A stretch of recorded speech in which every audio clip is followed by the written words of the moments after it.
প্রিয় দর্শক, আসসালামু আলাইকুম। আমরা দেখছি যে ৪৭তম জাতীয় বিজ্ঞান ও প্রযুক্তি সপ্তাহ এবং বিজ্ঞান মেলা আয়োজনে উপজেলা প্রশাসন ভোলাহাট, তত্ত্বাবধানে জাতীয় বিজ্ঞান ও প্রযুক্তি জাদুঘর এবং পৃষ্ঠপোষকতায় বিজ্ঞান ও প্রযুক্তি মন্ত্রণালয়।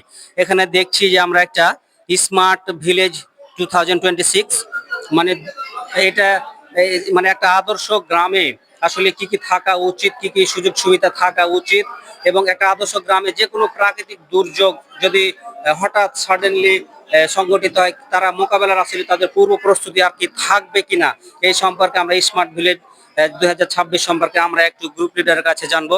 আসসালামু আলাইকুম। ওয়ালাইকুম আসসালাম। আপনাদের প্রযুক্তির নাম কি যদি বলতেন?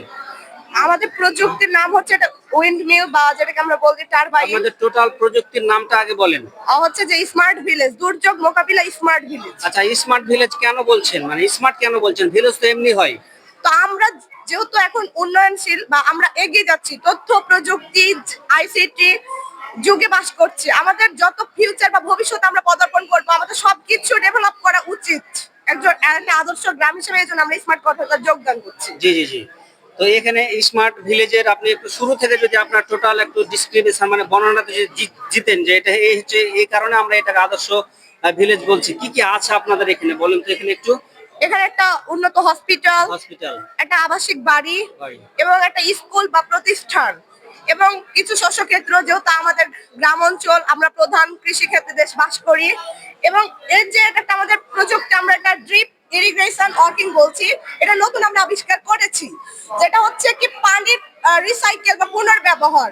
যে এই যে পানির অপচয় যে রোধটা আমরা করতে পারি, উদ্ভিদ কিন্তু পানির প্রয়োজন, কিন্তু উদ্ভিদ সকল পানি কিন্তু গ্রহণ করে না, কিছু ভূগর্ভস্থে ফেরত দেয়। এই ভূগর্ভে যখন পানিটা যায়, তখন সেটা যেন অপচয় না হয়, আবার প্রক্রিয়াকরণ ভাবে ওই উদ্ভিদ গুলো আবার পানিটা পেয়ে যায়। এটা আমরা একটা প্রক্রিয়া করেছি। এখানে একটা ট্যাঙ্ক নিয়েছি, এর মাধ্যমে উদ্ভিদ গুলো পানি গ্রহণ করে এবং তারা যখন আবার ভূগর্ভে ফেলে দেয়, তখন আবার প্রক্রিয়াকরণ হিসেবে এর ট্যাঙ্কে যায় এবং এটা থেকে আবার এইটা প্রক্রিয়াকরণ হয়। আসলে এটা হচ্ছে আমাদের পরবর্তী জেনারেশন, অর্থাৎ 100 বছর পর যে জেনারেশনটা আসবে, তাদের যেন কোনো বিপজ্জনক বা তারা যেন কোনো সেই রকম দুর্যোগ মোকাবিলা সব পানির সংকটে না পড়ে, এজন্য আমাদের প্রক্রিয়াটা। তাহলে এই টাঙ্কিটা একটু মানে এই টাঙ্কির তুলনায় এটা কি একটু উঁচুতে থাকবে, তাই না? জি। এবং এটা এখানে ছিদ্র থাকবে, যে ডিপ ইরিগেশন আপনি বললেন যে আর কি বিন্দু বিন্দু পদ্ধতিতে এখানে পানি বৃক্ষের নিচে আর কি পতিত হবে। এবং এই যে টবটার নিচে কি ছিদ্র আছে? জি, এটা এটা এখানে একটা প্রক্রিয়া করা আছে যে আবার এই ট্যাঙ্কের পানিগুলো প্রয়োজন উদ্ভিদ তা গ্রহণ করবে, এবং অতিরিক্তটুকু যেহেতু আমরা প্রশোধনের মাধ্যমে বা বিভিন্ন বাষ্প আকারে যেহেতু পানি বের করে দেয়, আমরা জানি সেটা কাণ্ড বা পাতা বিভিন্ন কারণে হতে পারে, সেটা মূলের মাধ্যমে হতে পারে। সে অতিরিক্ত পানিটা আর কি ওনাদের আর কি থিওরি মতে সেটা নিচ দিয়ে যে আমাদের যে দ্বিতীয় টাঙ্কিটা দেখছি আর কি, সেখানে আর কি জমা হবে অতিরিক্ত আর কি মানে পানির।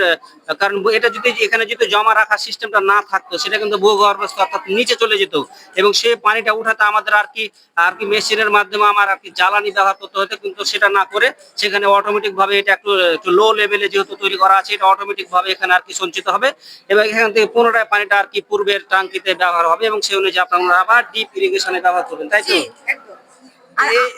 এরকম একটা এরকম একটা যে স্মার্ট ভিলেজে এটা আপনারা কি কোনো আয়তন নির্দিষ্ট করে রেখেছেন যে আমাদের এই একটা আয়তন এত কিলোমিটার বা এত বর্গ ফুটের মধ্যে হলে এই স্মার্ট ভিলেজটা আর কি নিয়ন্ত্রণ করা সম্ভব, এরকম কোনো নির্দিষ্ট আকার আকৃতি আপনারা ভেবে রেখেছেন?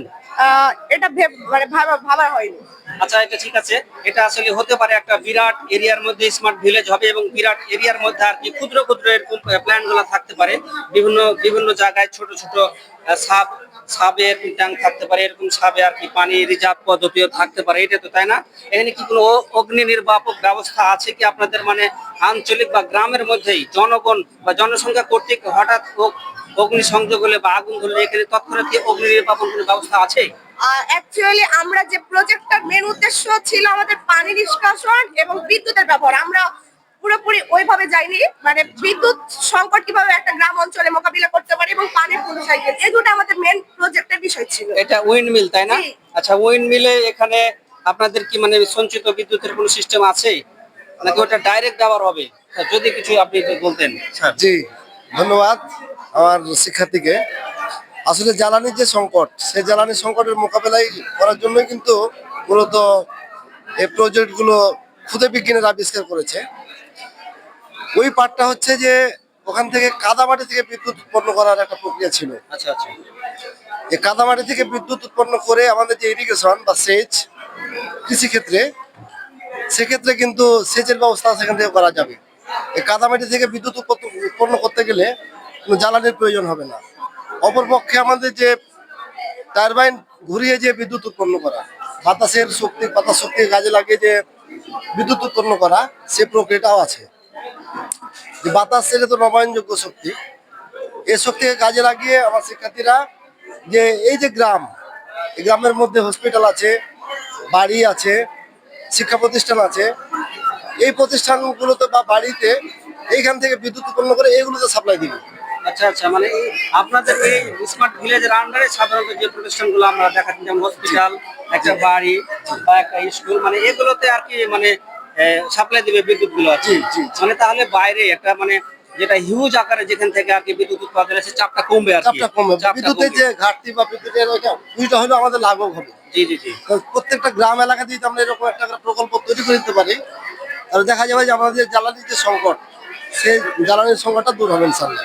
তো প্রিয় দর্শক, আপনারা দেখলেন মুসলিভোজা ইউসুফ আলী স্কুল অ্যান্ড কলেজের এটা হাই স্কুল সেকশন, যে মাধ্যমিক সেকশনের শিক্ষার্থীরা এনারা একটা স্মার্ট ভিলেজ আর কি এনারা প্রদর্শন করালেন, যে এখানে এই গ্রামের মধ্যে আর কি যেহেতু একটা হসপিটাল, বাড়ি থাকতে পারে আবাসিক এবং স্কুল আছে, এখানে তারা বিদ্যুৎ উৎপাদন করে আর কি সেখানে আর কি বিভিন্ন চারা গাছে ড্রিপ ইরিগেশন পদ্ধতিতে পানি তারা দিতে পারবে। এবং এই স্মার্ট ভিলেজের নিয়ন্ত্রণ মূলত কিন্তু ভিলেজবাসী মানে গ্রামবাসীর নিয়ন্ত্রণে থাকবে। আশা করি আপনারা বিষয়টা দেখলেন। আসলে এরকম ক্ষুদ্র ক্ষুদ্র প্রজেক্টগুলো একসময় সঠিক পৃষ্ঠপোষকতায় এবং সঠিক ব্যবহারে একসময় আর কি প্রয়োগ হয়, এবং একসময় একটা দেশকে উন্নত করতে গেলে একটা গ্রামকে উন্নত করতে হবে। একটা গ্রামের যে কোনো উপাদানকে আমরা রিসাইকেল পুনঃব্যবহার যদি করতে পারি, তাহলে আমাদের প্রাকৃতিক সম্পদের অপচয় হবে না এবং আমাদের দেশ ও জাতি সমৃদ্ধ হবে, ক্রমান্বয়ে আমাদের পৃথিবী উন্নত হবে। আশা করি আপনারা আমাদের সাথে থাকবেন এবং ভালো লাগলে আমার চাপে এক্সপ্রেস লাইক, কমেন্টস, ফলো করে শেয়ার পাশে থাকবেন। আসসালামু আলাইকুম।